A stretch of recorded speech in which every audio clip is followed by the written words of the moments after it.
Oui, connaît Samaki. Bonsoir.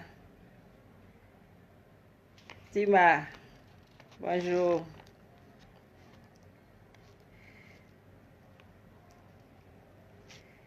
Bayini Tungara.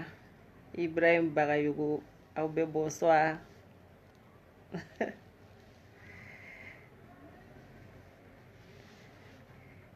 Kaou Badjaga. Bonsoir.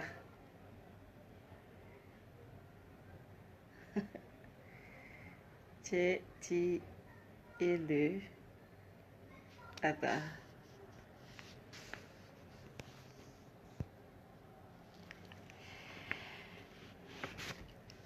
Madou Keita. Nyambele. Sidija, bonsoir tout le monde.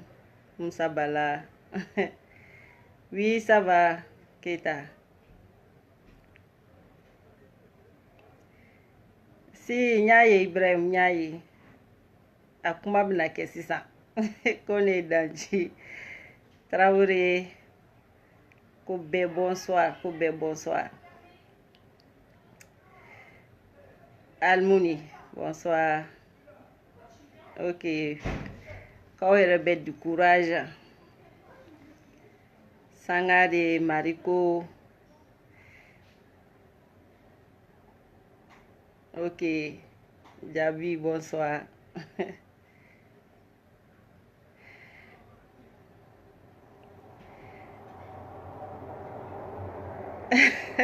Bagari. Oui, ça fait longtemps un peu. Bon, avec tout dit. Enfin, anye kuma chama foso. Défaut. Kuma chama fora. Donc, mais on va continuer jusqu'au bout. Jusqu'au bout, on va continuer. Donc, d'abord, amebo karas bachifo. Et kani faso de nyumaya. Et agneau de fort. Adamade. Ni wulila k'i bɛ baara ɲuman kɛ dɔrɔn faden sago de bɛ wuli kɔ u tɛna kun i la u tɛna fara ka bɔ i la donc ko arasibaci ka fo k'a ni fasoden ɲumanya ka segin k'a fɔ ko arasibaci ka fo k'a ni fasoden ɲumanya a wulilen no mali ko min na yarabiyama n'ala sɔnna ma mali in bɛ kɛ an bɛɛ sago ye Inch'Allah. Karas bachi fo dante foli mun na n'o bɔra yen ka malika yɛrɛ fo ka malika fo ka malika ka famille bɛɛ lajɛlen fo n'o bɔra yen ka video kɛla bɛɛ fo ka partageli kɛla bɛɛ fo ka dani belebele ne yɛrɛ jɛnɛ sogodogo ka dani belebele k'a fo dani ni layidu tigiya ka dani fo ka video partageli kɛla bɛɛ fo ka video commentaire kɛla bɛɛ fo ka fasoden ɲuman bɛɛ fo mɔgɔ o mɔgɔ wulilen no ko ka mali jɔ k'aw bɛɛ fo ka waleɲuman dɔn donc an bɛ nin baara in na an b'a kɛla dɔw de ka siniɲasigi sinon anw yɛrɛ tɛ an y'o de fɔ diɲɛlatigɛ ni nana k'a sɔrɔ cogo min na i b'a laminɛ ten de mais ka n'a sɔrɔ gɛlɛya kɔnɔ ka tila ka dɛsɛ ka courage sɔrɔ ka gɛlɛya bɔyɔrɔ ɲini k'i bɛ gɛlɛya kɛlɛ o fana ye kuma wɛrɛ ye donc an y'o de fɔ n'o tɛ anw tɛ diɲɛ in nɔgɔyara sawo anw b'a kɔnɔ ka ban a gɛlɛyara sawo anw b'a kɔnɔ ka ban mais si minnu bɛna bɔ anw na anw denw a n'anw mɔdenw a n'anw tulomasama minnu bɛnalen hakilimaya la hɔrɔnya la a ka kan anw de kan ka ko dɔ kɛ ka bila olu ɲɛ ni fɛn ma kɛ ka bila anw ɲɛ anw de kan ka fɛn dɔ kɛ ka bila dɔw ɲɛ donc ka Awa Keita belebeleba ala sa Awa Keita ni dollar ah oui malien den bɛ tɛ bisi boli Amérique dɛ ah non grand sœur ka grand sœur fo donc n'o bɔra yen nɔ n bɛna don sujet kɔnɔ ko ɲuman dogobaga ko ye subaga ye ɲuman dogobaga ye subaga ye n bɛna fɔlɔ Idris ne yɛrɛ ni Idris an tɛ ɲɔgɔn kalama bilen parce que a tagabolo kun man di n ye mais a ye video dɔ kɛ dongo n ye video in ye je pense que a ka kan n ka yɔrɔni souligner bon a y'a kɛ fɛn mun na a yɛrɛ de b'a dɔn n'a y'a sɔrɔ a changera a hakili sɔrɔ tant mieux pour lui. Mɔgɔ ko tɛ an ko jamana ko de don. A ye video min kɛ IBK kan hɔrɔnden bɛɛ kan ka nin video ɲɔgɔnna de kɛ. Ne y'o de fɔ n ko jamana mun kɔnɔ n'i ye adamaden 100 jɔ mɔgɔninfin 100 Mali kɔnɔ n'i ye dutigi 100 jɔ ka 80 bɛɛ b'a f'i ye ko n b'a kɛ di sini 80 bɛɛ b'a f'i ye ko n b'a kɛ di sini o ye kɔli de o tɛ sɛgɛn ye dɛ o ye kɔli de jamana mun kɔnɔ adamaden 80 t'a dɔn kalo bɛɛ sara mɛ mun sɔrɔ hali sini n bɛ daraka bɔ cogo min na ka di n ka denbaya ma mɔgɔninfin 80 t'o dɔn jamana mun kɔnɔ ne ko ni fantanya kɛlɛ gɛlɛyara o jamana kɔnɔ adamadenw a y'aw yɛrɛ ɲininka qu'est-ce qui ne va pas kuma caman bɛ fɛ ka Maliko la ko leaderu caman wulilen do bi ne y'o de fɔ leader ko kɛlɛ tɛ an bɛɛ ko de Mali an bɛɛ ko ka fantanya de kɛlɛ ni fantanya kɛlɛtɔla n'o taara kɛ k'an yɛrɛ dama kɛlɛ ne ko fantanya kɛlɛli tɛ bɛɛ ta ye a caman ta ye yɛrɛ de k'an tɔ digi ka don ni dingɛ in de kɔnɔ dɛ o de ka di a caman ye kuma bɛ yɔrɔ de la sinon e ko ka fantanw bɔ kɛlɛ ɲani kɔnɔ ne ko ka fantanw bɔ ɲani kɔnɔ mun bɛ taa ni ne se ɲɔgɔn ma mun bɛ taa ni ne se ɲɔgɔn ma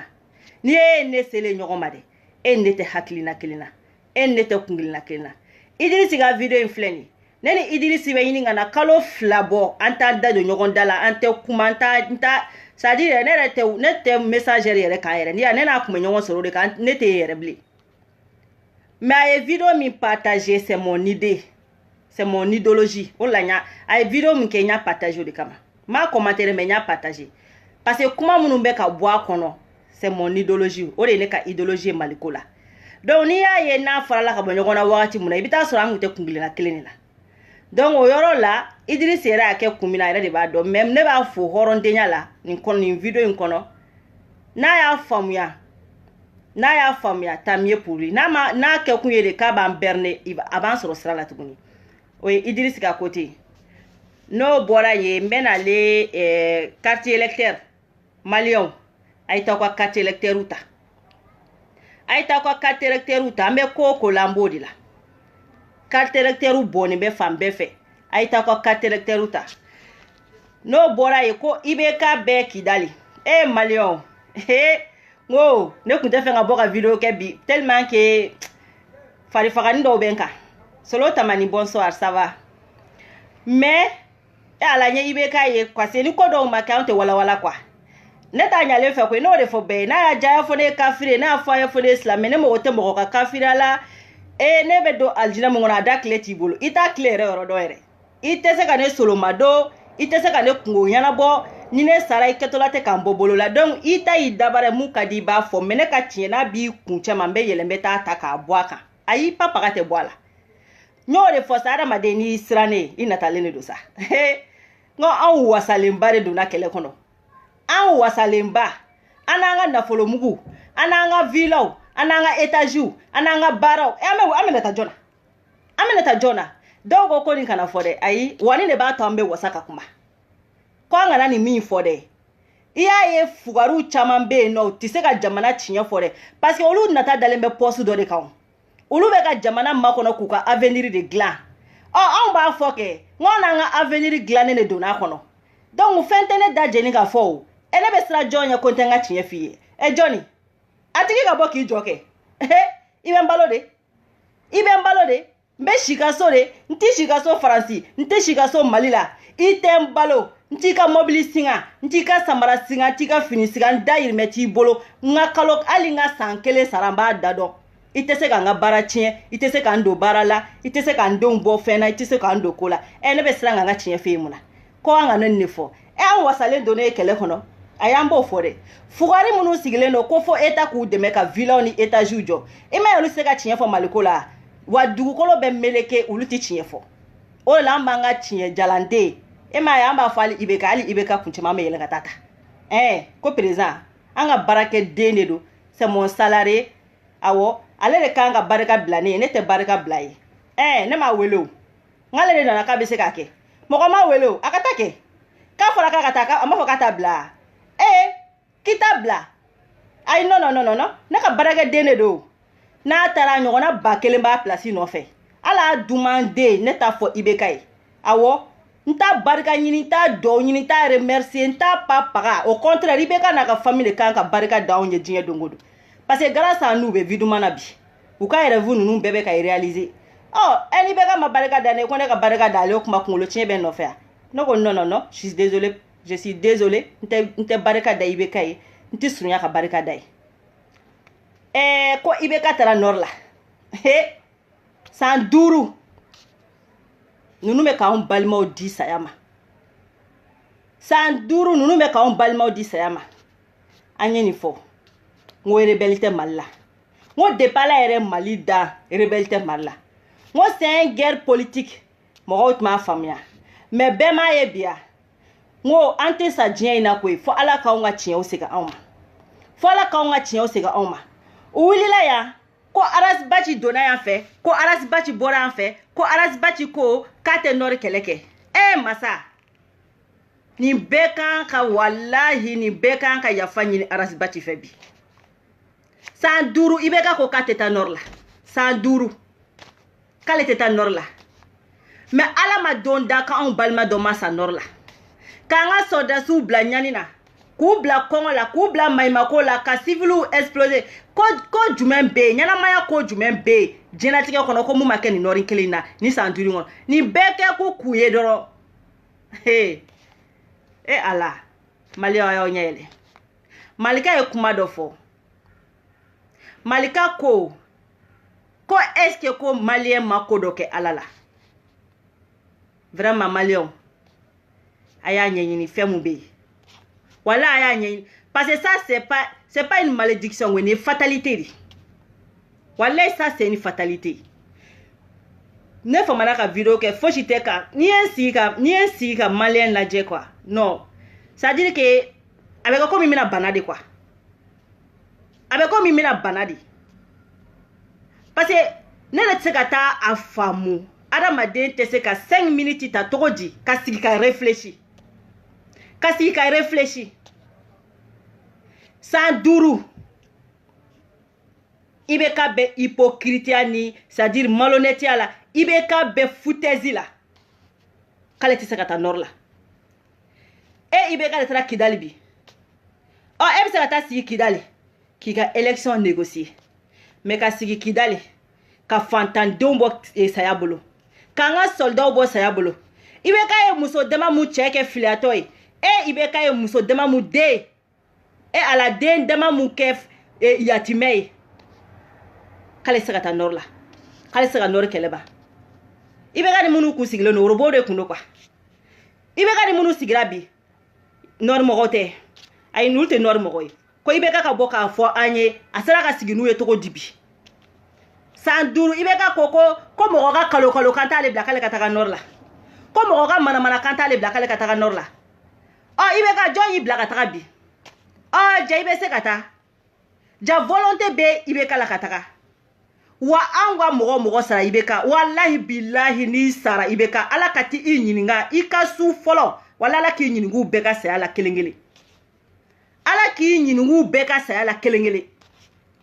IBK i taara iji wallahi billahi i ka iji bɛ jahanama kɔnɔ IBK denmisɛnnin fɛn o fɛn filɛ nin n'i y'u faw faga k'u musow kɛ filiyatɔ ye ka denmisɛnnin ninnu kɛ yatimɛ ye k'u bila diɲɛ ɲɛfɛ wallahi IBK an t'a yafi ye bi an t'a yafi ye sini wallahara jɔn don wallahi IBK n'u ma compte demande la ne yɛrɛ jɛnɛ bɛ compte demande la parce que ne yɛrɛ dɔgɔnin sara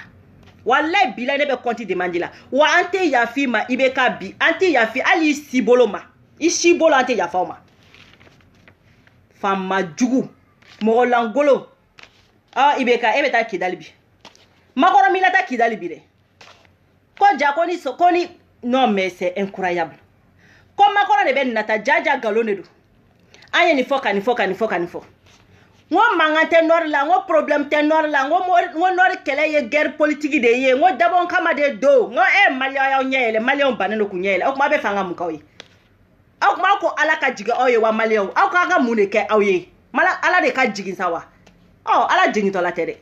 ala de jigin to la tɛ dɛ ala ma jigi ni ma jɔnsi o ma fɔlɔ aw la o tɛ laban aw la ala tɛ jigi mɔgɔ ye ala tɛ jigi mɔgɔ ye i bɛ ka taara nɔrɔ la bi ɔ a taara togo togo kɔni en tout cas faransi kɔni b'a la taga dɛ he ko faransi de bɛ ka guerre kɛ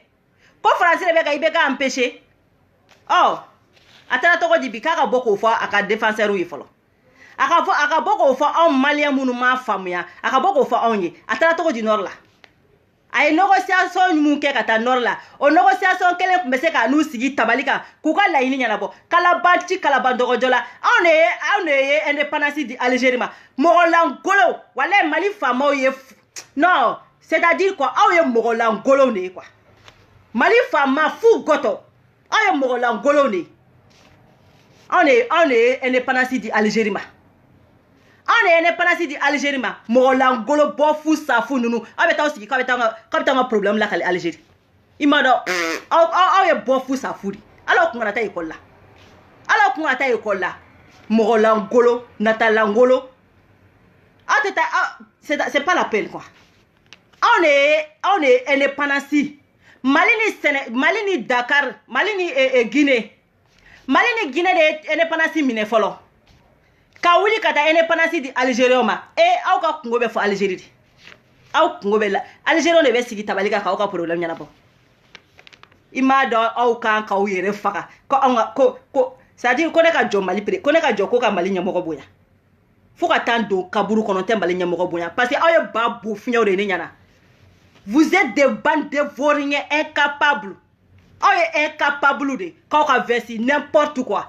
aw ka vesti mun n'a b'a dɔn o kana ne bɛ se k'a ɲɔgɔnna san ka da aw ɲɔgɔnna 100 ma ne b'aw bonya ka da mun kama bande imbécile incapable ninnu ko ne k'aw bonya foutaise wayi aw bɛ taga anw di fagali ma k'aw ka tila k'aw bonya aw bɛ ka minnu mara fantanya la k'aw kulu de b'aw bonya quoi aw bɛ ka minnu mara fantanya la olu bɛ k'aw bonya ne ka mɔgɔ bɔ aw la ko ne k'aw bonya Mali fanga va te faire foutre ne de y'a fɔ o ma aw Mali fanga allez va te faire foutre de A et à Z allez-y va te faire foutre bande des incapables allez va te faire foutre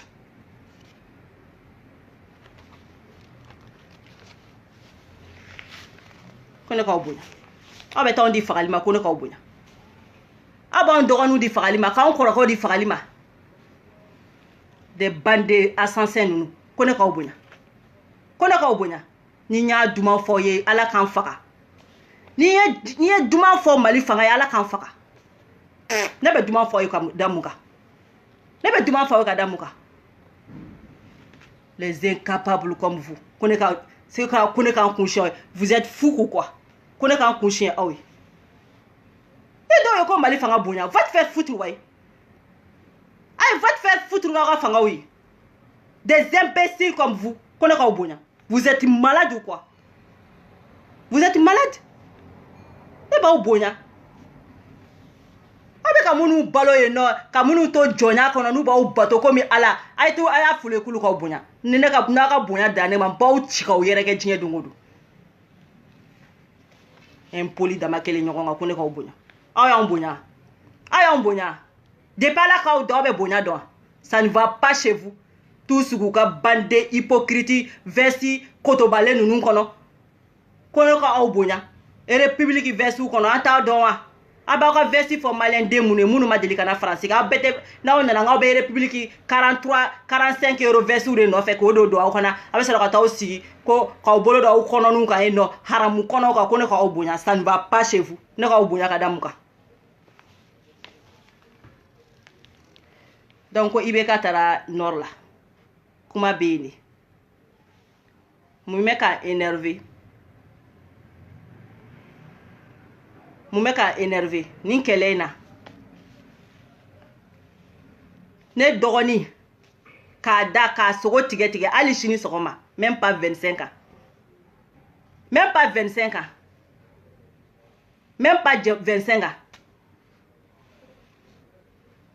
k'a ta k'a sogo tigɛ ni nɔri kelen in na n'o de fɔ anw de ye victime ye nta duman fɔ mɔgɔ si ayi wa père zéro nte sira mɔgɔ ɲɛ yɛrɛ depuis Ala ka ne da ne ma deli ka sira mɔgɔ minnu bɛ yen nɔ o bɛ n dɔn nte sira nte duman fɔ mɔgɔ i natalen tɛ mɔgɔ la n'i kɛra n fɛ o don n'i ma kɛ n fɛ a banna moi je m'en fous de toi ne mɔgɔ tɛ adamaden na ayi surtout mɔgɔ lankolon ne mɔgɔ tɛ mɔgɔ lankolon na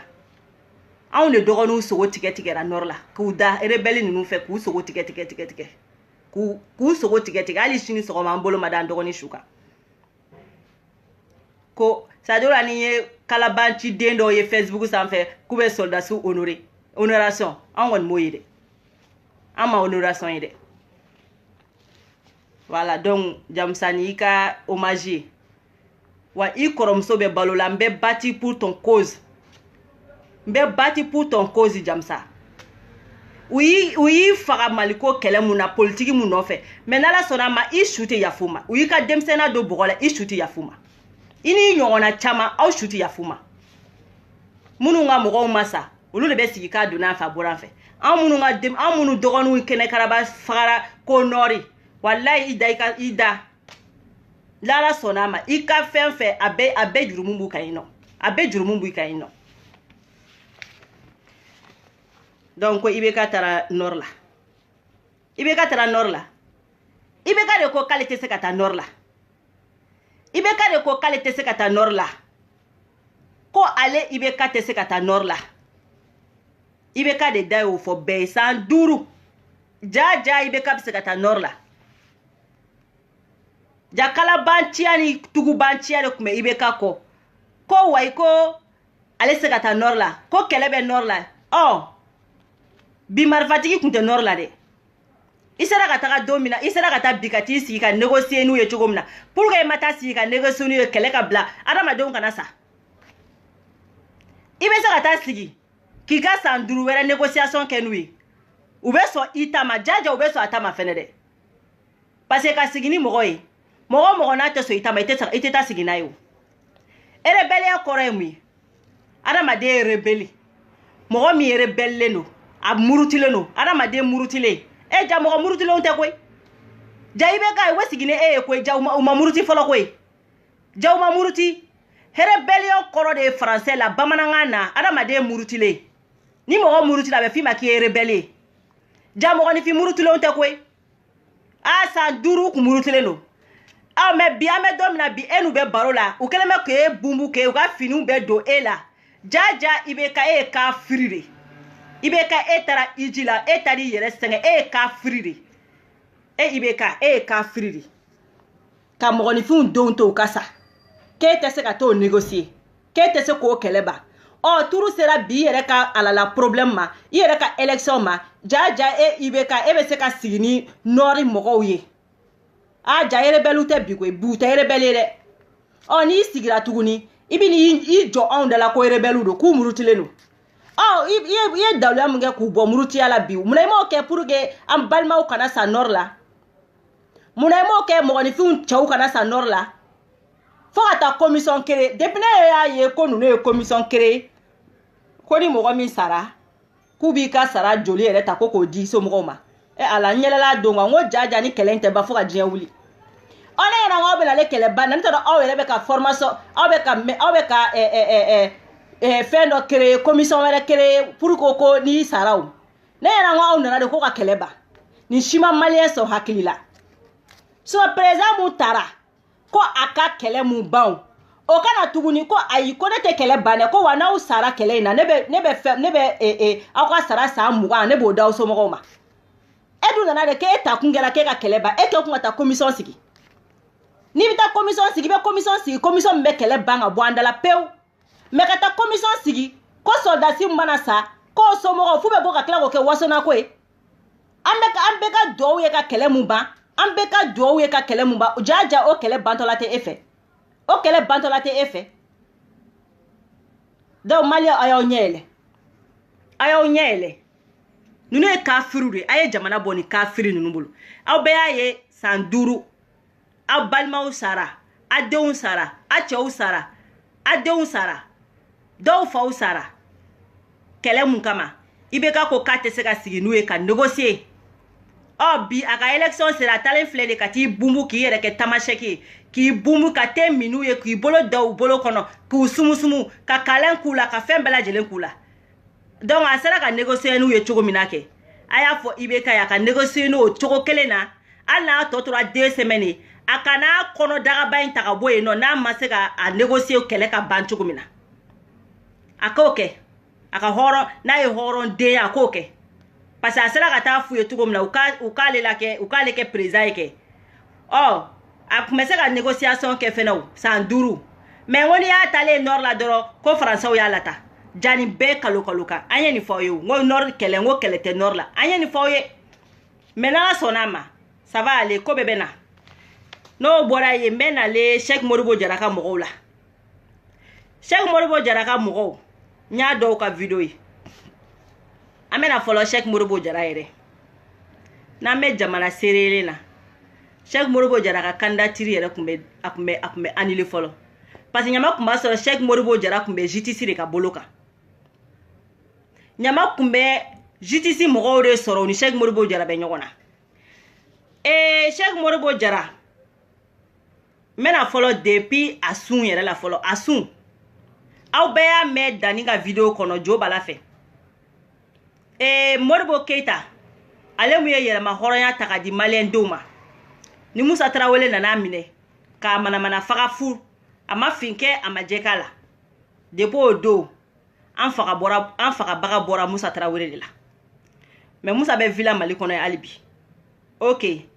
mais n'ala sɔnna a ma an y'o de fɔ jamanajɔ la sentimenté awɔ jamanajɔ la sentimenté Cheikh Modibo Jara wolowolo fa an ye mun mɛn Jobala da kɔnɔ Jobala ko Musa Modibo Keita de ye fɛn Musa Cheikh Modibo Jara fa ninnu minɛ k'u datugu donc minnu ko Cheikh Modibo Jara tilennen don Cheikh Modibo Jara wolola système purulen de kɔnɔ wa Cheikh Modibo Jara fa kun ye olu de fa nana ni système purulen ye Cheikh Modibo Jara ninnu fa olu de nana ni système ye n'an b'o de kɔlɔlɔ kɔnɔ fo bi k'o fɔ maliyɛn den bɛɛ ye kelen kelen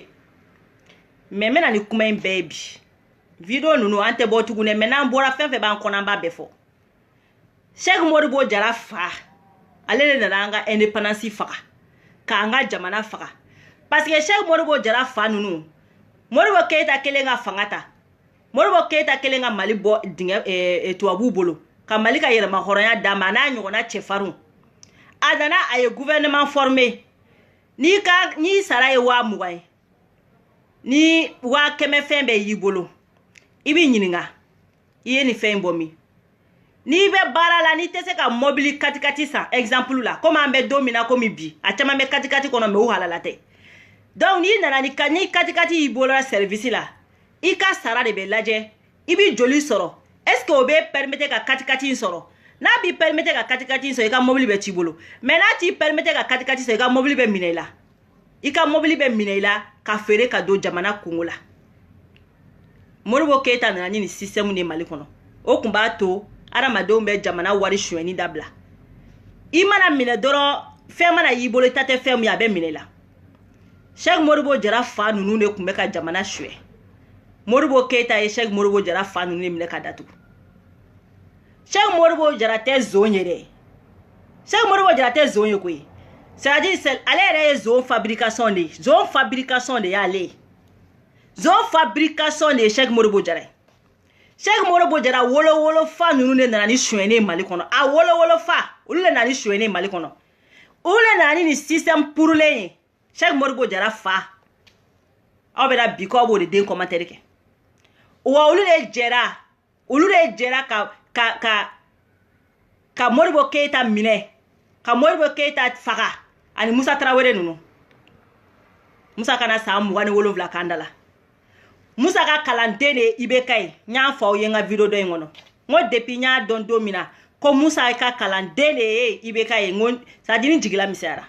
n siranna fɛn o fɛn ɲɛ a ma ta k'a da n siranna fanga juguya min a ma ta k'a da sɔn ne yɛrɛ jɛnɛ sogodogo ne ye n balimakɛ dɔ jagoya ka taa voter IBK ye mais don min na n bɔra a kalama n ko IBK ye Musa ka kalanden n jigila misɛnyara parce que n b'a dɔn mɔgɔ min y'i kalan fosi tɛ b'o kɔnɔ mɔgɔ langoloya kɔ fosi tɛ b'o kɔnɔ fagali kɔ a t'an bolo de bi a t'an bolo de bi wa Cheikh Modibo Jara Musa wolowolo denmuso filanan de furulen bɛ Cheikh Modibo Jara ma k'an to transition na maliyɛnw aw tɛna k'a bɛ mana d'aw ɲɛ la Cheikh Modibo Jara ko la koyi Mali bɛ dingɛ kɔnɔ Cheikh Modibo Jara ye kalaban ci kalaban dɔgɔjɔla de c'est-à-dire y'u ka vocal dɔw mɛn n ko aw wa ala mana n'aw y'a sɔrɔ yɛrɛ n'aw ye mana sɔrɔ sugu la k'a b'a dɔn anw ɲɛ la o y'a ye anw y'a diya aw la Cheikh Modibo Jara k'a to premier ministre la Cheikh Modibo Jara tun bɛ da hôtel min kɔnɔ hôtel tun bɛ sara $2 par jour $2 n kɔrɔkɛ dɔ tun bɛ yen o tun b'a hôtel kɔnɔ hôtel Hilton Kurusel métro Kurusel ligne D kan Cheikh Modibo Jara ka bɔ k'a fɔ ko nkalon don a ka mɔgɔw ka bɔ k'a fɔ ko nkalon don Cheikh Modibo Jara tun bɛ loge hôtel le kɔnɔ $2 don o don $2 o Cheikh Modibo Jara de bɛ jɔ ne ma bi anw ka génération ma bi ko wari t'ale bolo k'i yɛrɛ kɛ fantan ye k'i yɛrɛ kɛ kalabanci et puis fɛn min ye dabali ba vocali fila Musa Mara ni Cheikh Modibo Jara ka vocali n ko sa ninnu ɲɛna quoi k'anw bɛ ji min a nu de fɛ an tɛ ji min a nu fɛ Cheikh Modibo Jara bɛ dɔ de wele Kongo yanfan dɔ fɛ wa ma dɔn mun a y'o tigi yɛrɛ tɔgɔ fɔ fɔlɔ Anso awɔ Cheikh Modibo Jara do ka foliw ni fɛnw kɛ a ye i cɔ fɔlɔ dɛ i cɔ ta attends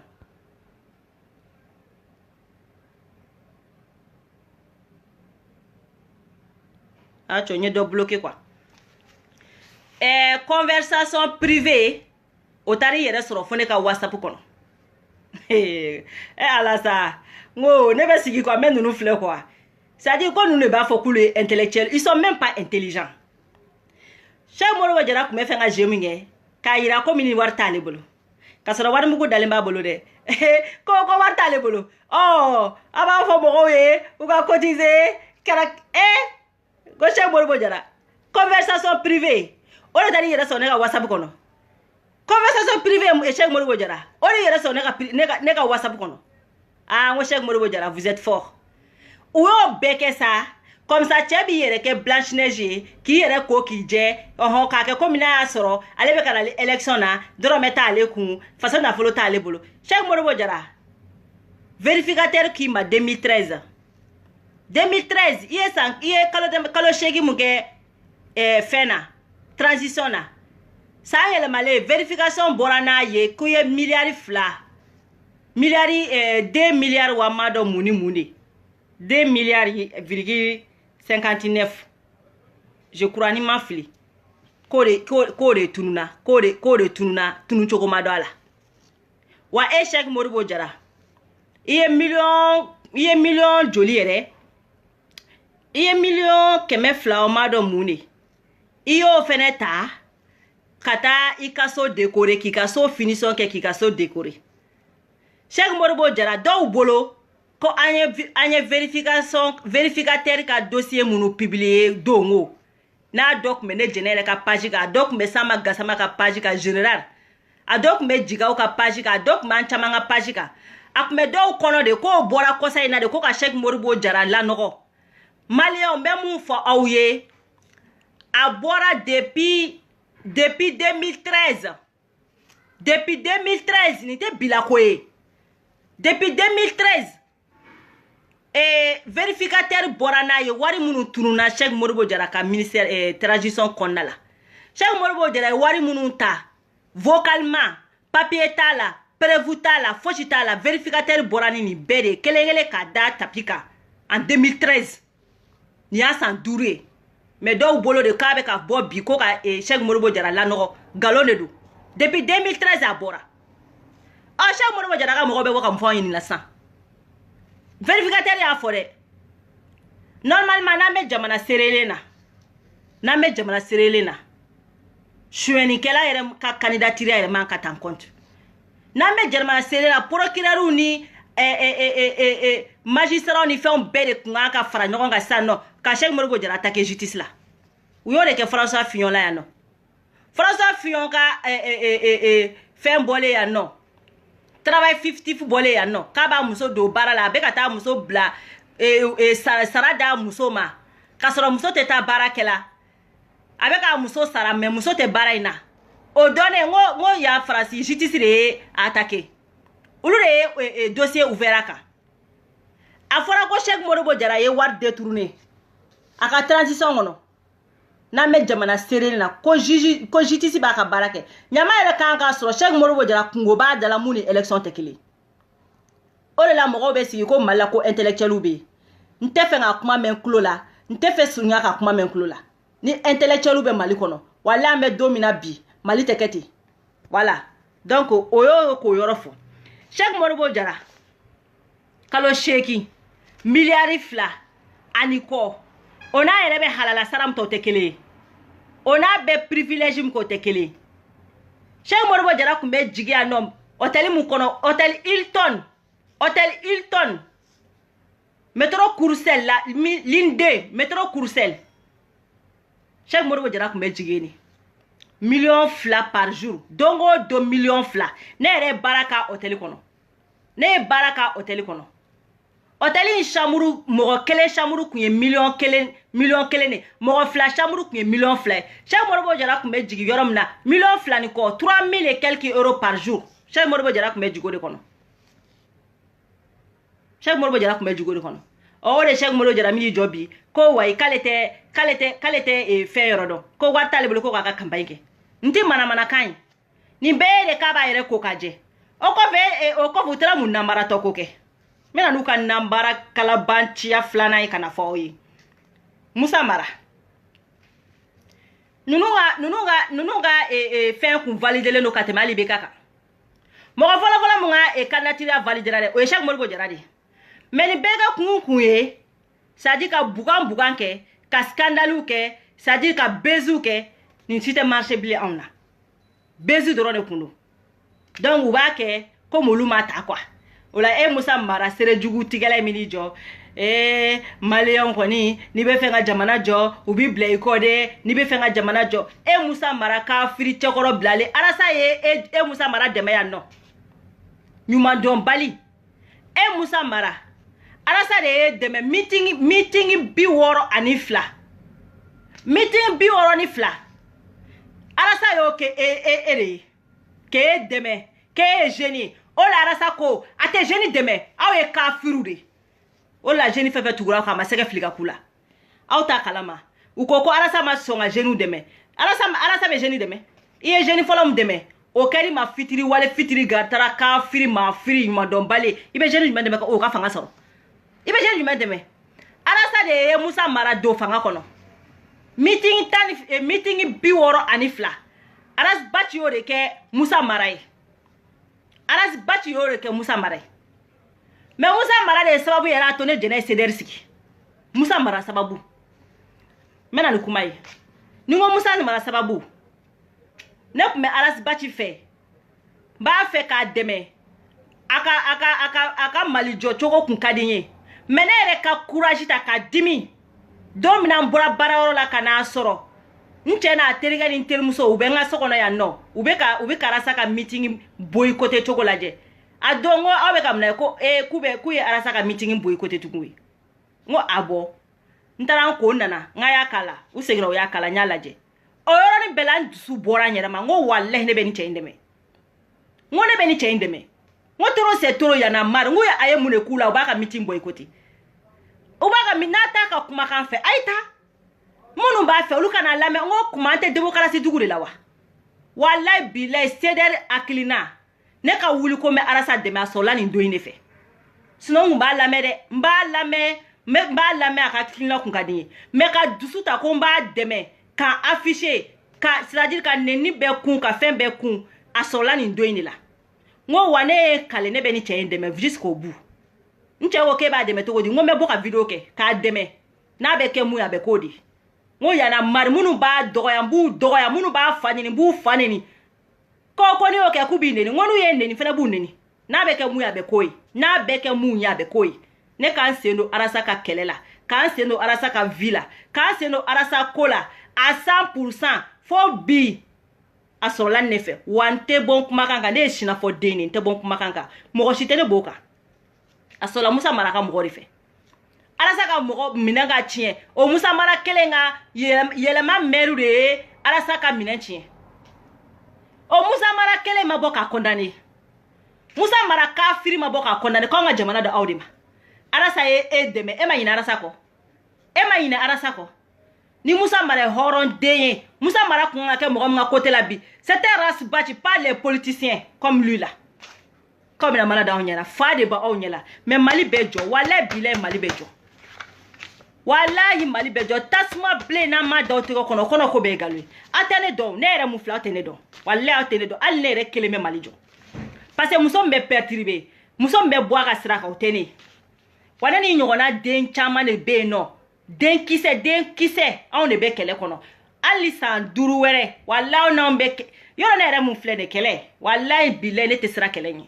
ne bɛ kɛlɛ kɛ fo merde ne bɛ ne yɛrɛ de ni ye ne dɔ ye kɛlɛ kɛlɛ yɛrɛ de ye ne ka vie ye ne ka vie yɛrɛ ye kɛlɛ tɛ ko la ne jɛnɛ tɛ don da fɛ bɛɛ b'o dɔn ne la ne yɛrɛ bɛ kɛlɛ yɛrɛ de fɛ kɛlɛ an ka kɛlɛ yɛrɛ de k'o de ka di ne wa Mali ɲɛmɔgɔ an n'a bɛ ɲɔgɔn na fo saya an bɛ kɛlɛ kɛ fo ka taa to Mali bɛ jɔ don min na awɔ Musa Mara ye ne kɛ Arasa la o la jeune minnu wuli Arasa kɔ a ko a t'u dɛmɛ parce que a ye dɔ dɛmɛ o ma dɔn a ye Musa Mara Arasa ye meeting 62 de kɛ Musa Mara mais Musa Mara Musa Mara sera ka mun fɔ ko Arasa tɛ wali fɛn fɛ a sera ka fɛn ɲuman kelen fɔ kɛrɛ o de a sera ka fɛn ɲuman kelen fɔ fɔlɔ de Musa Mara kɛ maire ye ka tila ka kɛ ministre ye ala ni bacililakaw sababu Arasa fa fɛnɛ bɔra o y'a ka dɛmɛ mun kɛ o y'o fɔ a y'o fitiri ngaleya mun kɛ o fɛnɛ y'o fɔ wa Arasa de y'ali Musa Mara ka dossier monter ka d'a ma an b'a bɛ kalama mais Musa Mara ye mun kɛ Arasa ka ko jumɛn wula ko Musa Mara y'a dɛmɛ a tɛ e Musa Mara bɛ na bi e m'a dɔn Arasa e bɛna dɔn mɔgɔ jumɛn mɔgɔ min ye dɛmɛ ka kɛ maire k'i don politique kɔnɔ k'i don chaîne politique kɔnɔ mɔgɔ min ye saba k'e don a kɔnɔ e m'o ta dɔn e bɛna jɔn ta dɔn a ye Musa Mara fo saya an tɛ tɛmɛ e fɛ bi wa e ni Cheikh Modibo Jara tɛ marcher yan Cheikh Modibo Jara ka jugu ni IBK ye Cheikh Modibo Jara ye bama de Cheikh Modibo Jara ye bama ale ye bama de ni IBK ye TGV Cheikh Modibo Jara ye misili de misili Cheikh Modibo Jara la ilaha Muhammad Rasulullah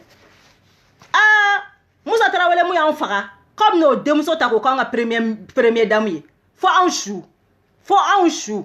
IBK wo Cheikh Modibo Jara wo fo anw su Musa de y'anw dɔgɔninw faga k'anw balimaw faga k'anw sinjiw faga Musa de y'anw faga ale Musa de don ne tɛ cɛ dɔn n tɛ Musa don wa Musa de an bɛ gɛlɛya mun kɔnɔ bi Musa ka gɛlɛya de don o Musa wolowolo denmuso cɛ ko Musa den ka k'anw ka premier dame ye a tɛ kɛ Cheikh Modibo Jara ka mɔgɔ a tɛ kɛ Musa Tarawele den tɛ k'anw ka premier dame ye Mali kɔnɔ Musa de y'anw faga o kɔrɔ tɛ sa ko Musa de seginna ka na fanga kɔnɔ mais est-ce que malien dɔw bɛ est-ce que aw bɛ réfléchir est-ce que malien dɔw bɛ aw bɛ réfléchir aw bɛ taa fɔ ko Cheikh Modibo Jara de ka ɲi Cheikh Modibo Jara ka ɲi daluya min a ye nana ye k'a fɔ ye k'a fɔ ye Cheikh Modibo Jara daluya mun b'aw bolo ko mɔgɔ ɲuman a ye nana ye k'a fɔ an ɲɛna Musa Tarawele denmuso ko ka n'o k'anw ka premier dame ye fo an su a tɛ kɛ k'o fɔ bɛɛ ye Cheikh Modibo Jara i tɛ k'an ka président ye i tɛ k'a ye i taara ko gastronomie wa ma dɔ astronome i taara astronome tɛ dɛ i taara gastronomie de kalan i taara gastronomie kalan sanfɛ i bɛ n'o de kalan i bɛ t'o kalan de kɛ mɔgɔw kun université la i tɛ kɛ président ye yan k'o f'i ye e delila ka jɔn bɔtɔla e tɔ sa o Cheikh Modibo Jara e delila ka jɔn bɔlen sanfɛ ka kɛ président i ye mɔgɔ min bɔlen sanfɛ ka kɛ président o f'an ye kɛ astronome minnu fana a y'a jumɛn k'a kɛra président a jumɛn n'o mana ko ye k'aw tɛ bɔ fanga kɔnɔ donc aw ta bɛ kɛ tiɲɛ ye quoi aw ta bɛ kɛ tiɲɛ ye o la sa mɔgɔ langolo minnu sigi ko Cheikh Modibo Jara ko ka système falen ko Cheikh Modibo Jara fa de ye système créé Cheikh Modibo Jara fa a wolowolo fa olu de ye système créé Cheikh Modibo Jara i fa de ye système créé ko Cheikh Modibo Jara bɛna lan bɔ ko de bɛna système yɛlɛma mɔgɔ min fa ye système créé a machine dilanna Cheikh Modibo Jara de fa fɛ yen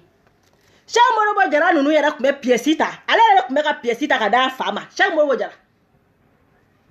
Chaque bon mot jara de kumeka pièce ke machine système machine ne ayete machine na de chaque bon mot jara fa de kumbe si ko chèque ko machine ko ni pièce ta ka ja kumba ta ka dama attends on est où là ko be Musa Traoré den ta ka siga nguna o teke yan we Musa de yan faga Musa ka ta ka koina ki dabo Mali fanga bela ateke yan ni Musa den sigira nguna wallahi am be grève ke ka lajiki o duma la ta fo mo o koni ni ma tari na ma mo révolter Mali kono ka lajiko ko be gale o teke yan Musa bi dabo aka somo ko be bi dabo nga Mali fanga ko la Musa yere somo ko be bi dabo nga Mali fanga ko la o teke yan o mamba shigante tanya o Musa de ko nga premier dame ko Musa de o teke yan ibe ka beta Cheikh Modibo Diarra ibe ta ka bwandala voilà o ye Cheikh Modibo Diarra ka koy Cheikh Modibo Diarra ka moko ka ye bo ke aka fanye Cheikh Modibo Diarra vérificateur ye mu fa ka aye bo ko fa aye bo ko nya fanye folo ke aye bo ko fanye folo vérificateur ye Cheikh Modibo Diarra ka shweni munu bo 2013 c'est pas en 2018 c'est en 2013 où ya fo aye bo ko démenti folo ke ko Musa Traoré de Musa ko nga premier dame o teke Musa de an faga Musa den te ka nga premier dame ya o teke fanchu o kuma on est où là o te sa mo munu sara sa dulu sara ulu ka sa be kera fuye kwa geravu demsani munu sara kaburu do ka dinge belebele se ka karama de on chou Sahel vert kono karama de jeni fi bara ma de pren tora Sahel vert kono hein ashkari fe karama don jeni ashkari fe kamogo faga an baw ka tafe bla kube yele o de ko be siga an kuna fan shu Cheikh Modibo Diarra an shu iti siga an kuna voilà i fa machine kere wa mogo fagala de i fa ni munu machine kere itara i ma o bebe milier kelena wa Cheikh Modibo Diarra labanye ibeka wa ibeka labay Cheikh Modibo Diarra ni bebe kangele ngono donc mo munu bu ko ay bo Cheikh Modibo Diarra ko aya na ka leader misenu to nyogona leader misenu tate dowere ko parce que comme ulu ya ye alas bachi mase ko ulu melaini mu ko alas bachi ko lu mo soro ulu betaru regrouper Cheikh Modibo Diarra ko parce que ulu bolo Cheikh Modibo Diarra no lu ke député ni fon o yo ko problème ne o bolo Musa Traoré de mo fagala de te sika anfuna premier dame yala o teke ya wa Cheikh Modibo Diarra fade système machine mu flan kuna na me ka wuli ka kele Cheikh Modibo Diarra wolo fade ya créer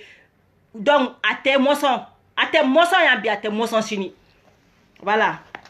donc menas malaka programme na anga candidat wuli la kube blas mala contre la kuma kan jole fo shitu da kono nya amola ngolo ndo ga video yi ko sumala nana asegla ko ka fo ko fantan ko ka ta fando fe ko fama ko ta fando fe est ce que ni mo ça dire que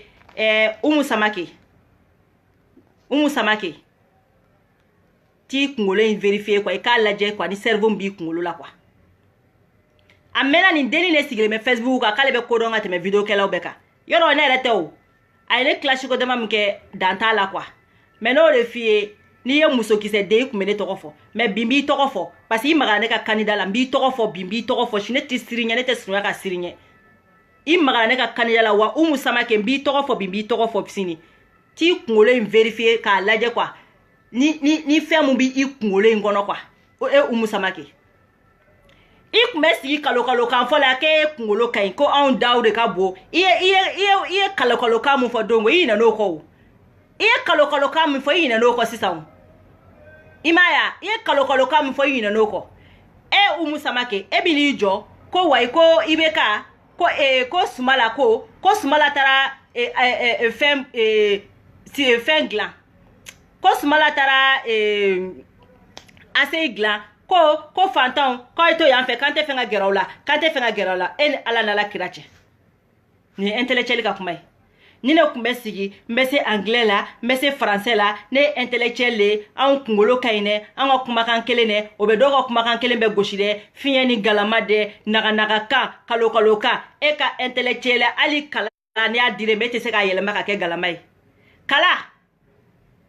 non de fois ça on yere ka kusani owi parce que nous on arrive à voir les choses clairement on me ko ye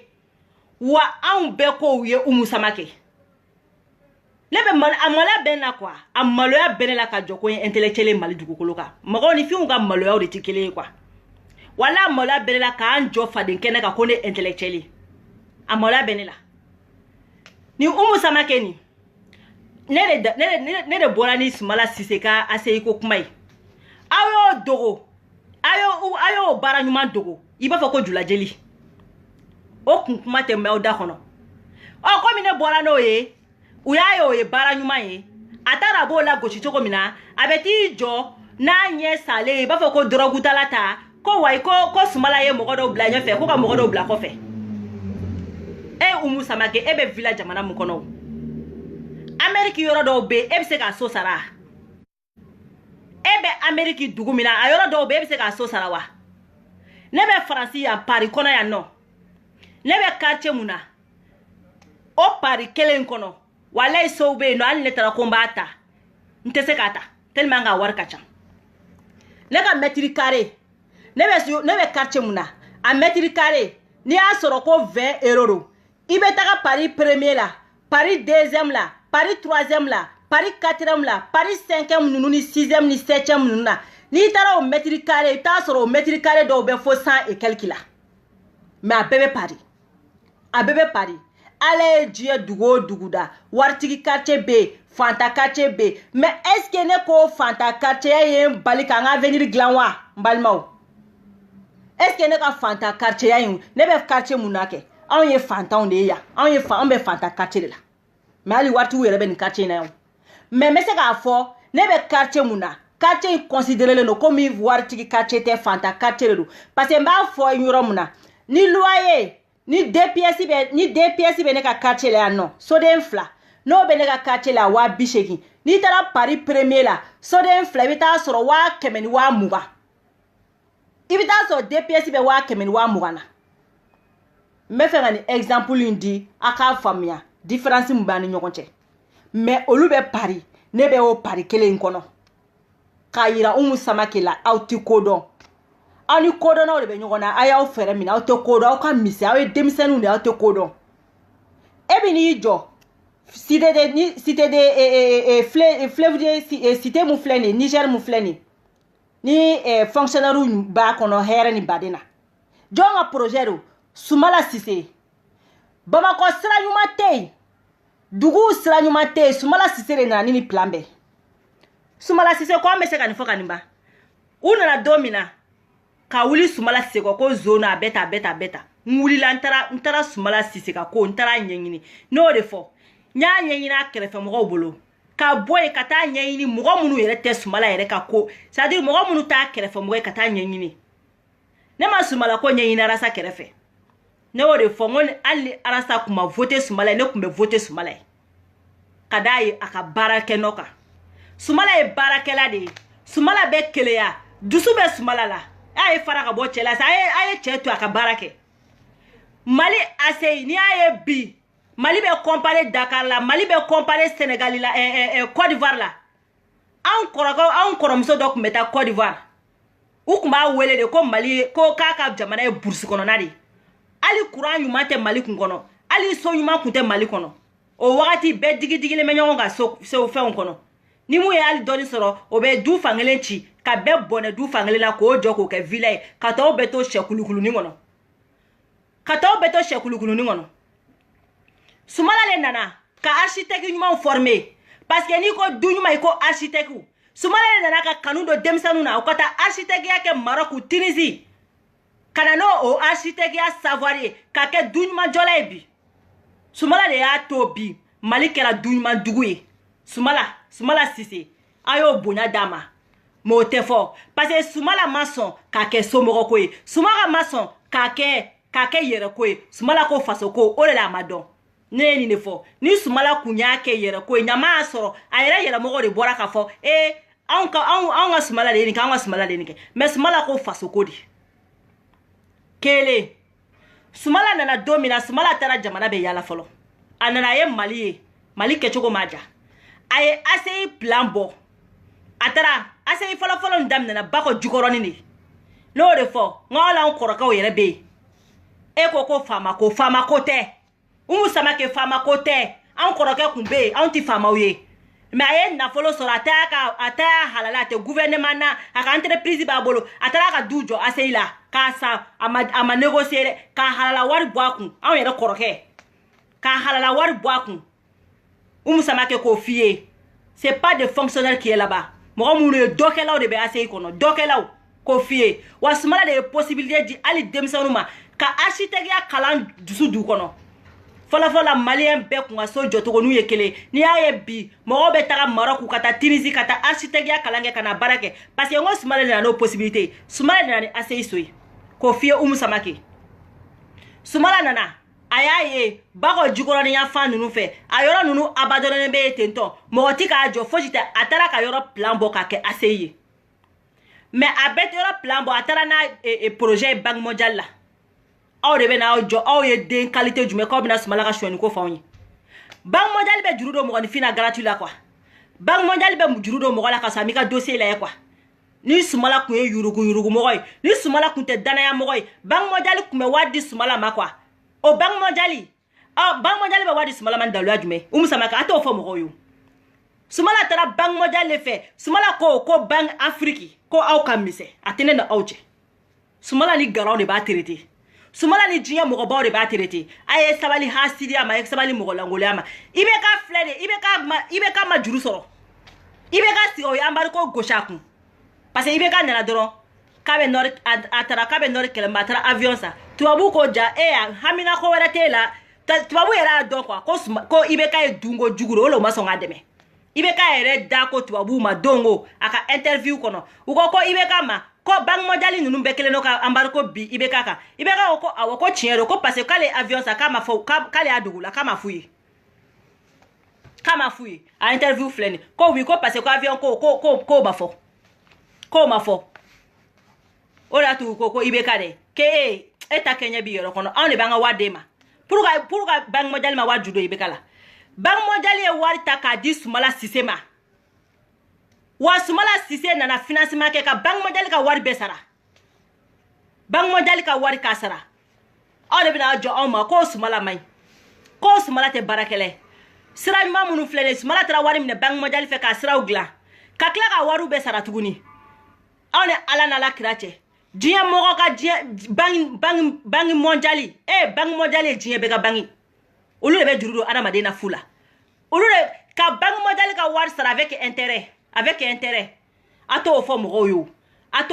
yo ni ali ne jene mu fleni ne tara bi ko meta juruta nga bangi damala nyere ka bangi français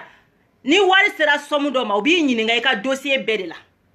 ni ne tara bi ko meta million mugan juruta nga bangi fe ube nga bara la je folo uba la je folo ere dugukolo ere be kan folo na asoro mo were ka jurute ne la folo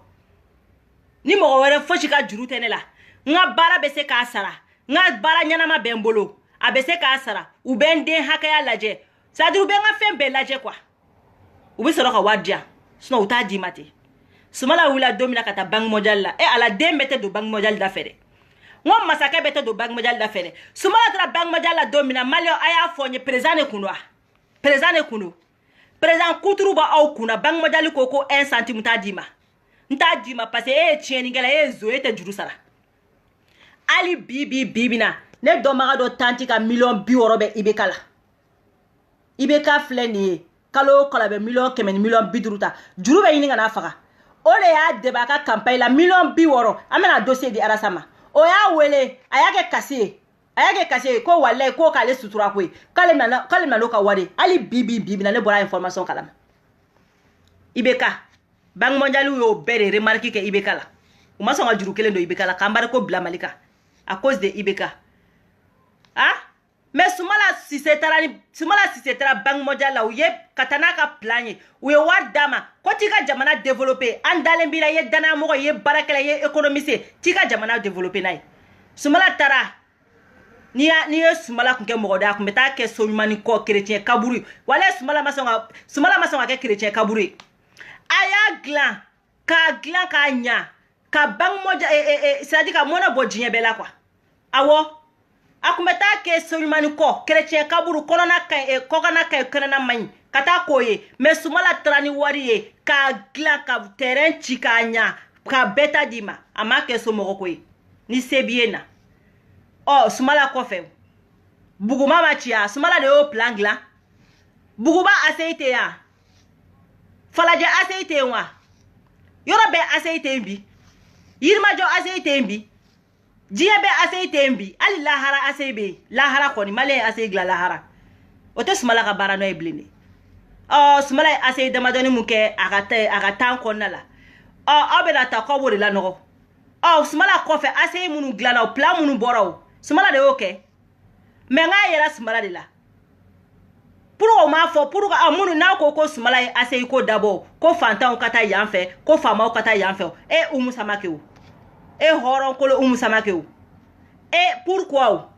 Sumala ka ACI kɔfɛ o ACI minnu wolola o kɔfɛ olu mɔgɔw ye mɔgɔ minnu ye o i tɛ tɔgɔ fɔ olu fana ye mɔgɔ jugu ye quoi olu fana tɛ fɛ fantanga gɛrɛ u la quoi a dun bɛ k'olu mɔgɔw de dɛmɛ bi dɛ a bɛ k'olu mɔgɔw de dɛmɛ dɛ a bɛ IBK mɔgɔ minnu kɔ kɛ Sumala ma deli ka na fanga la o wa minnu b'a fɔ ko Sumala égal IBK a y'a manamanakan dabila a tɛ égal kɔrɔ dɔn IBK égal Musa Tarawele n sɔnna IBK égal ATT n sɔnna IBK égal Alpha Umaru n sɔnna IBK égal je ne sais pas quoi fɛn fɛn ye fanga kɛ n'aw ko IBK égal ça n sɔnna mais IBK égal Sumala c'est faux c'est archi faux o tɛ se ka kɛ égal kɔrɔ ye mun ye aw bɛɛ ye kelen ye mun bɛ Sumala ni IBK kɛ kelen ye a y'a fɔ n ye n k'a lamɛn mun bɛ Sumala ni IBK kɛ kelen ye Sumala delila ka kɛ Mali masakɛ ye fɔlɔ wa de Sumala ma kɛ président ye IBK kɛra président donc u tɛ égalité kelen ye u tɛ égalité kelen ye Sumala Sumala delila ka poste jumɛn occupé n'a ma baara kɛ IBK ye poste mun occupé a delila ka baara kɛ yɔrɔ jumɛn na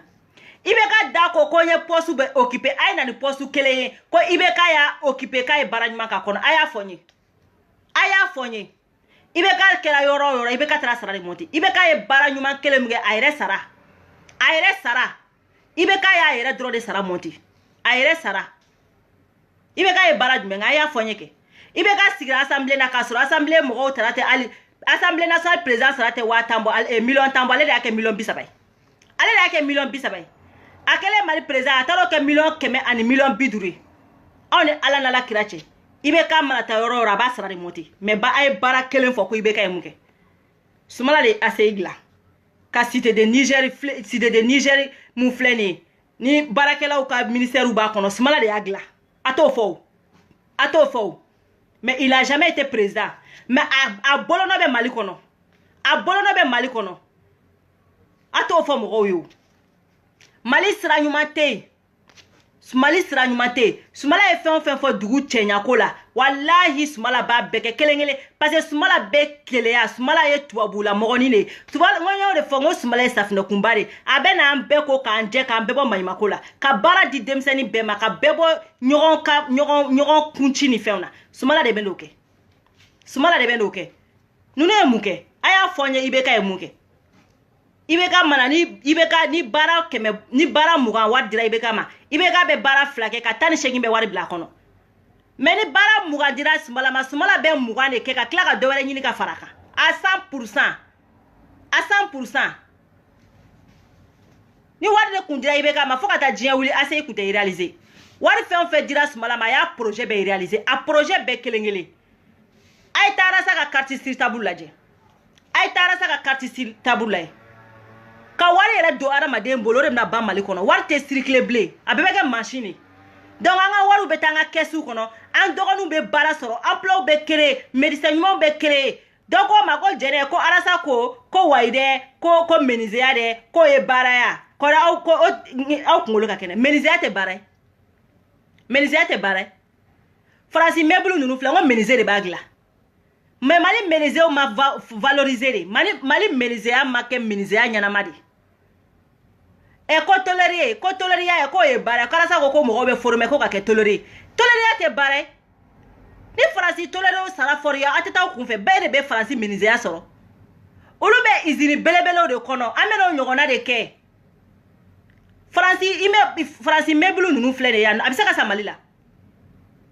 ibe mebulu sa français non wa bisa ba ita so mala be wa kemela ngo menize de bogla menize nyuma ne be na former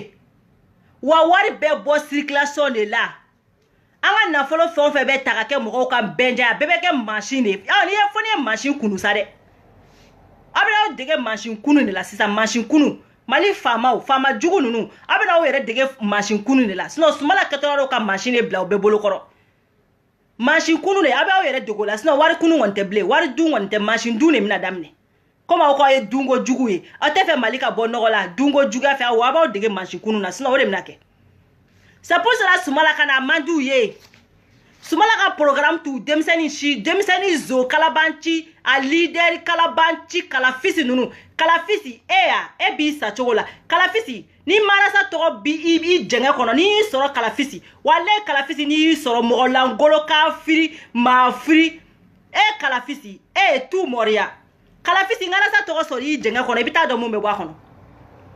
mo langolo san joli ka ondala i kungolo sera ka bwa kamele ngora ya wala ni ma dabla mbalma ko belinda mo keme durunu ko de benga la son bi doya bike kalafisi kun bi doya bi fokati do e kaburu dinga de ngono kalafisi itabo kibe mana kan foras batba na ma molo balia dabla chena tuguni mba fo bega bonga linka wale ka o sebe koroba neni neta yede ne ka message ka sa seoro la kalafisi ka molo balia ni ka siritigele ka kumbara saka ni ka video do e ngolo ta tiene marabatiga do fade sago tuabu dato do bolo français no ko jumere a malangolo no sigle me ko ale journaliste ni nye ara sa to ma oda kono abado mu me bwa kono mo langolo mo préparer kalafisi foka te sa ke do kabru dinga de ngono au fawde système kiri kalafisi nu fawde système kiri ko be na ko ba vanja on au fawde système kiri ko to ba on nunga ala sa yemune kela mo langolo ale sara ki kungolo boga ira ona kalafisi sara ki kungolo boga ira ona de pala ni petininda abandi le ba ko Niger noir Nigeria kalafisi Nigeria se ki kungolo labo ange kungole fugari chekore ala sa yi kungolo labo ka marfa affronter ka fembe affronter kalafisi mo langolo mo préparer sara kokea non ngana sa to mi da kono kalafisi ni ni ala sa to mi da kono ibado mu me bwa kono iyo ye beti siga video langolo préparer nu ne la karasa doya to de nga batterie dem na bane kalafisi na énervé quoi ay nga charger diano de nga kalafisi 200 nga soro ka bla ay nga charger boka diano nga ta kalafisi 200 nga soro ka video bla quoi parce que kalafisi menambe ka to eno nyana ngo mo nyana makoro kalafisi ini menyona na la sona ma ini menyona kalafisi ini menyona Mimika bla koroya kumbwala saka kalafisi ibara mu mbwala mo langolo mo préparer fade sago ayo mu ngamalikola awolo la bilia kalafisi na no ko ara Peru ina na no ko ara Peru sisa no ibina ko arasa nyango denunu amna ko arasa mukila cho de nga charger do nga jigini nga soroka nga video blade attends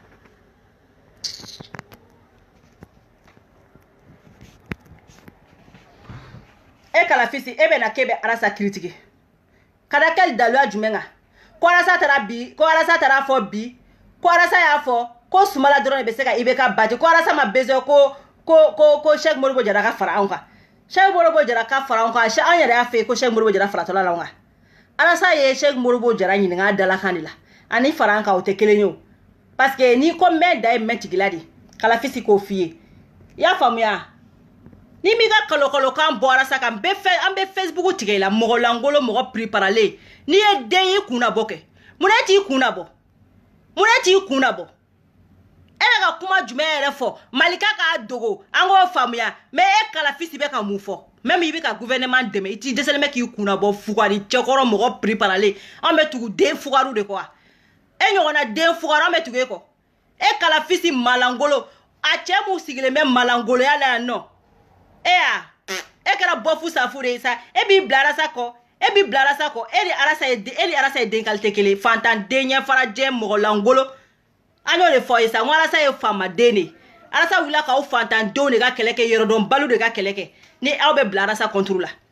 nta cɛ yɛrɛ tɔgɔ dɔn ka mɔgɔ lankolon dɔ de do tantɔ a bɛ sigi ka video lankolon dɔw kɛ kuma bɛɛ arasa kama ale de bɛ t'i jɔ bi k'a bɛ arasa critique ko arasa taara Côte d'Ivoire ko ka taa kuma dɔw fɔ Côte d'Ivoire yen nɔ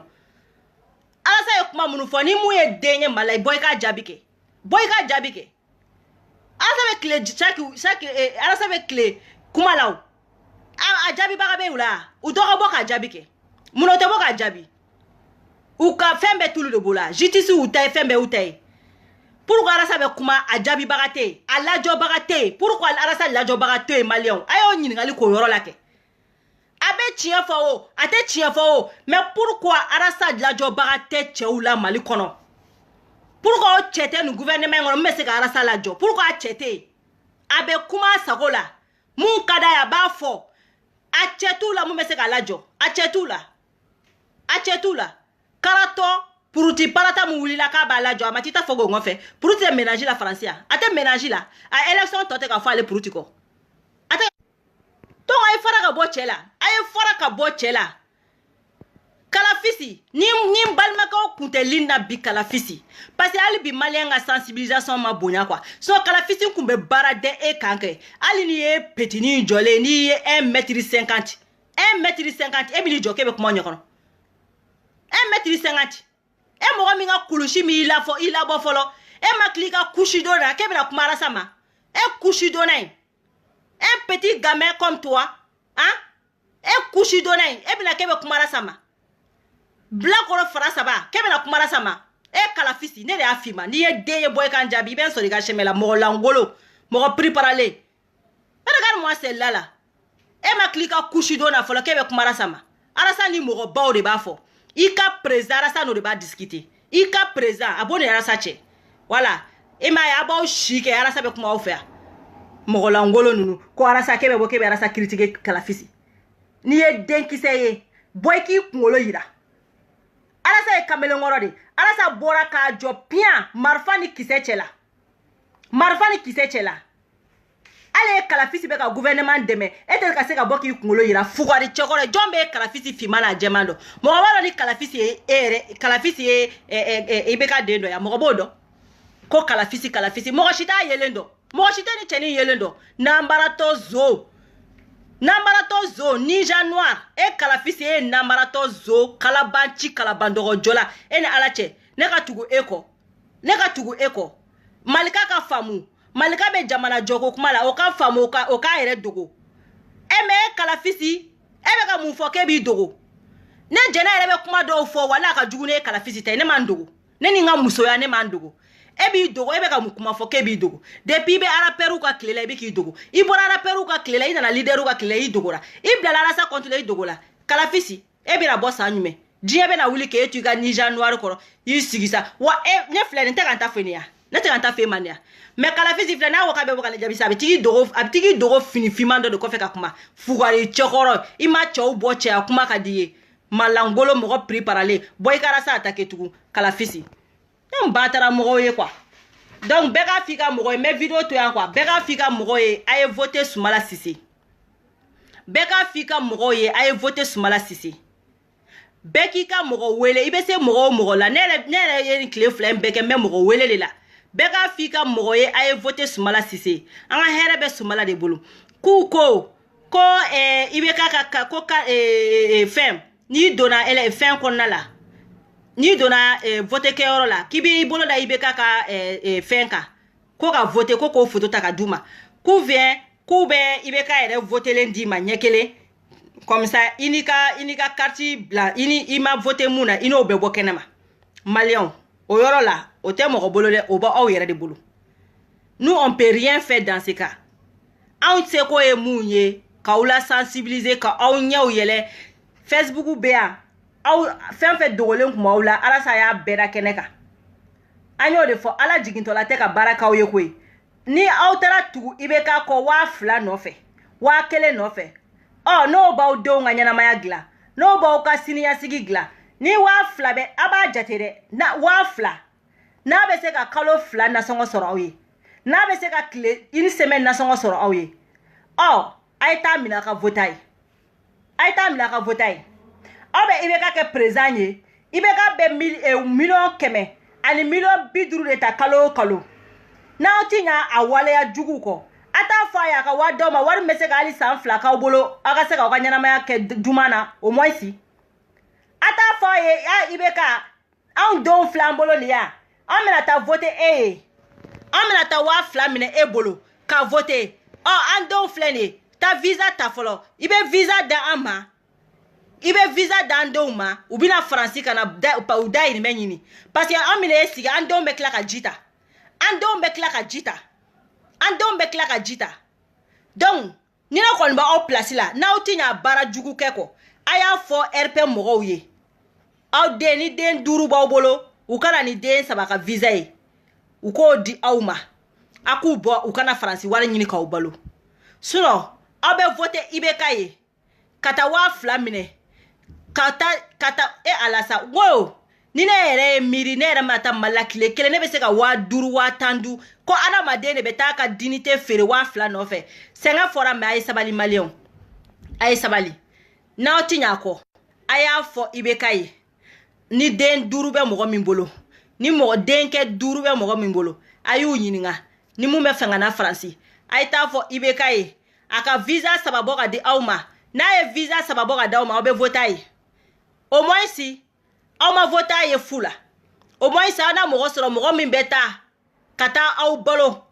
sinon IBK kɛtɔla don encore milliardaire encore ye multimilliardaire encore aw bɛ kɛ multi pauvre ye multi pauvre aw bɛ k'o ye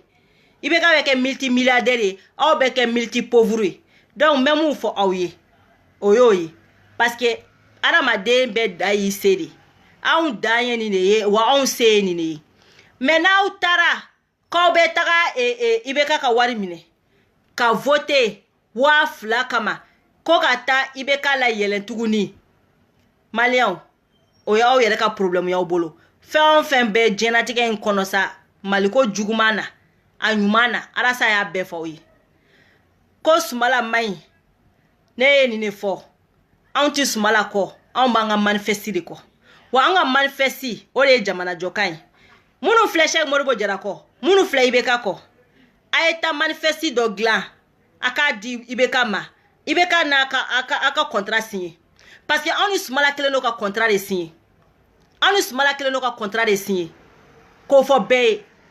Sumala ka san 5 bɛ ban don min na hali ne jɛnɛ yɛrɛ b'a dɔn a ye mun kɛ n ka manifeste kɔnɔ a ma mun kɛ n ka manifeste kɔnɔ ne b'a dɔn mɔgɔ tɛ bɔ k'a fɔ ne ko Sumala ka ɲi mɔgɔ tɛ bɔ k'a fɔ ne ko Sumala man ɲi ne yɛrɛ jɛnɛ b'a dɔn ni Sumala ka ɲi ne yɛrɛ b'a dɔn ni Sumala man ɲi parce que ne ka manifeste a ye baara mun kɛ n'a ye baara mun kɛ n ka manifeste kɔnɔ n b'a korose a ma mun kɛ n b'a korose a ye mun kɛ n b'o korose a ma mun kɛ n b'o korose a ka san 5 bɛ dafa don min na ne jɛnɛ yɛrɛ possibilité bɛ n bolo ka se ka Sumala vérifier n'a y'a sɔrɔ a ye baara ɲuman kɛ n ka manifeste kɔnɔ n'a ma baara ɲuman kɛ belan ne yɛrɛ bɛ se ka n ka belan kɛ Sumala ka sɔrɔ mɔgɔ ma bɔ k'a fɔ wa ne yɛrɛ bɛ se ka bɔ k'a fɔ Sumala tiɲɛ yɛrɛ la i ni bɛnna layidu 100 ani layidu 80 ani layidu 6 de kan i ye layidu 100 ani 80 kɛ i ma 6 kɛ ou bien i ye layidu 100 ani 60 kɛ i ma 22 i ma 26 kɛ ou bien i ye layidu 20 de kɛ i ma layidu 100 yɛrɛ kɛ i ma hali layidu 20 kɛ ne yɛrɛ jɛnɛ bɛ se k'o bɛɛ dɔn parce que j'aime mon manifeste mais pourquoi aw t'o ɲɔgɔnna kɛ pourquoi aw bɛ fɛ an ka to système kɔrɔ la u ko Sumala wallahi système falenna depuis Sumala ma kɛ président ye u ko nin yɔrɔ in de kana fɔ aw ye Sumala ye système falen ka sɔrɔ hali Sumala ma kɛ président ye n bɛna Sumala ka système falen fɔlɔ fɔ a ye Iba Wani mun filɛ nin Sumala ye Iba Wani wele ko Iba Wani kana concert kelen de k'a ye a ka investiture la Sumala Iba Wani ye ka manager ninnu u ye Sumala ninnu contacter u ko Sumala ma ko IBK Karimu k'a ni Mamala ninnu k'u kelen n'o ka projet dɔ bɔ k'u bɛ fɛ ka artistes bɛɛ san ka wari di artistes ma u ka campagne kɛ Sumala ko non ale tɛ wari di mɔgɔ ma i ka campagne kɛ parce que lui ale bɛ fɛ k'o système in bɛɛ bɔ yen ale bɛ fɛ ka nin système in bɛɛ bɔ yen an n'an taara candidat tagacogo la an b'a dɔn k'a fɔ Sumala ye système changer ka sɔrɔ ala ma kɛ président n'a tun ye Sumala ja wallahi a tun bɛ don dajugu fɛ ka IBK ta ye ɲɔgɔnna kɛ Sumala de y'a fɔ Iba Waniw ye ko ale Iba wele de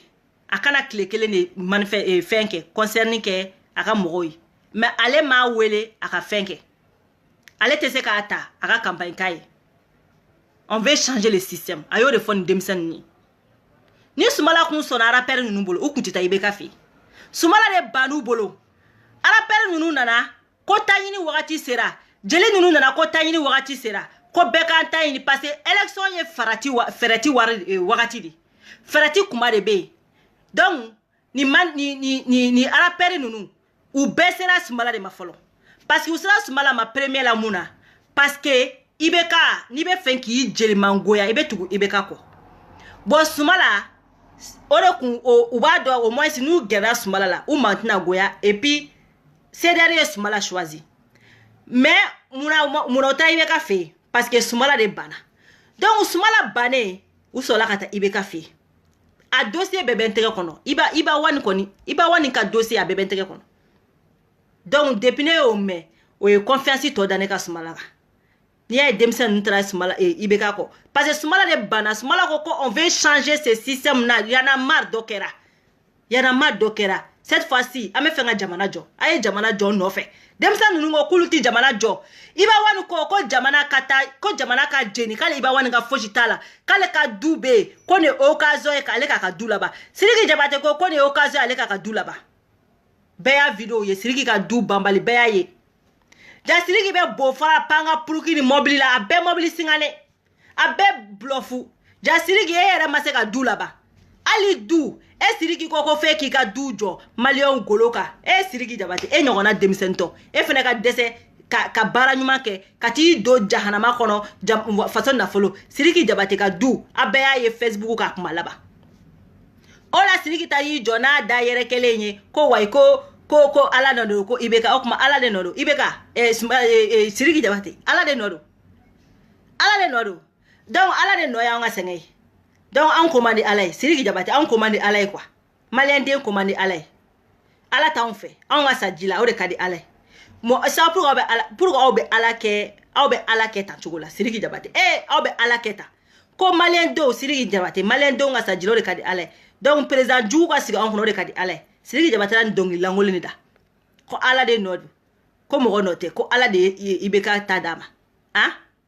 ko bɛɛ ka fara IBK la n'importe quoi donc Sumala ye ni système bɛɛ falen et puis Sumala sɔnna an ka manifeste ma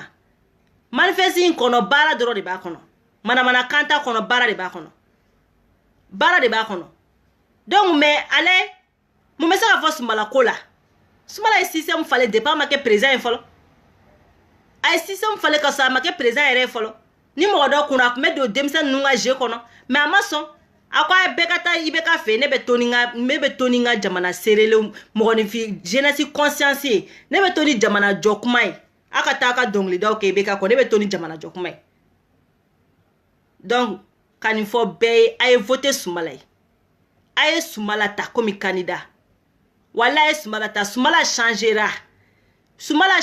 depuis a ma kɛ président ye a ye Sumala choisi Sumala bana komisɛni caman bɛ ju jukɔrɔ Sumala bana bɛɛ ma a bana bɛɛ ma donc n bɛna bɔ k'o de fɔ donc a k'an bɛn o kelen dɔrɔn de don Sumala fo kuluba IBK n'a sigira n'an nana an b'an ka wari bɛɛ minɛ a la kelen kelen n'ala sɔnna a ma ko père zoro donc a k'an bɛn au revoir